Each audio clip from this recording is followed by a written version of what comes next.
संसदेत अनेकदा एक दृश्य वारंवार पाहायला मिळतं. राजकीय मुद्द्यांवर सत्ताधारी आणि विरोधक एकमेकांवर जोरदार आरोप प्रत्यारोप करत असतात. पण एक विषय असा असतो जिथे जवळजवळ सर्वच पक्ष एकत्र येतात आणि तो म्हणजे खासदारांची पगार आणि भत्ते. पण तुम्हाला माहिती आहे का, भारताच्या सध्याच्या लोकसभेत 2 खासदार असे आहेत ज्यांनी स्वतःहून पगार घेण्यास नकार दिलाय. होय, ना पगार ना भत्ते, आणि त्यापैकी एकाने तर सरकारी सुविधा देखील नाकारल्या आहेत.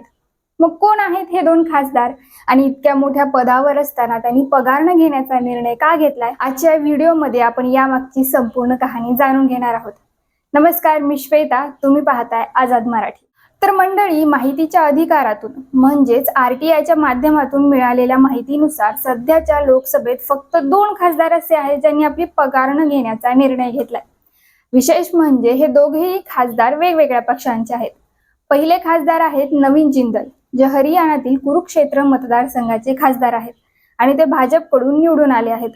तर दुसरे खासदार आहेत बिमोल अकोईजाम, जे मणिपूरमधील इनर मणिपूर मतदारसंघाचे खासदार असून ते काँग्रेसचे प्रतिनिधित्व करतात.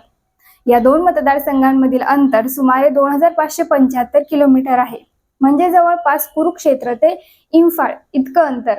पण या दोघांना जोडणारी गोष्ट म्हणजे खासदार म्हणून मिळणारा पगार न घेण्याचा निर्णय. यातील सर्वात लक्षवेधी गोष्ट म्हणजे नवीन जिंदल यांनी फक्त पगारच नाही तर खासदार म्हणून मिळणारे सरकारी भत्ते आणि सुविधा देखील न घेण्याचा निर्णय घेतलाय.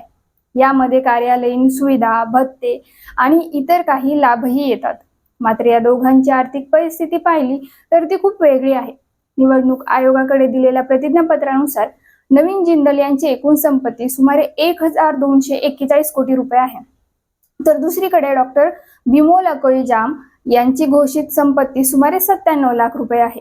यातून दिसून येतं की आर्थिक परिस्थिती वेगळी असली तरी दोघांनीही पगार न घेण्याचा समान निर्णय घेतलाय.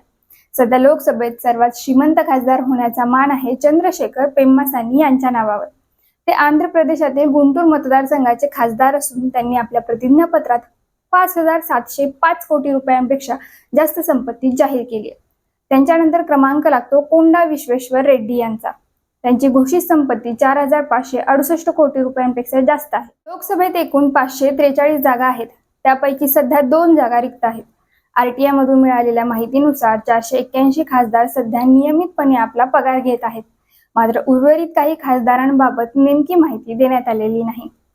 म्हणजेच भारतीय राजकारणात जिथे सॅलरी आणि सुविधांबाबत चर्चा नेहमी होत असते, तिथे काही खासदारांनी पगार न घेण्याचा निर्णय घेतला आहे.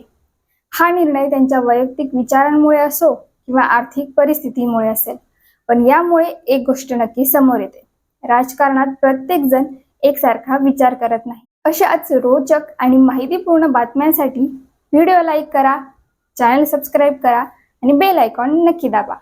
पुन्हा भेटूया एका नवीन विषयासह.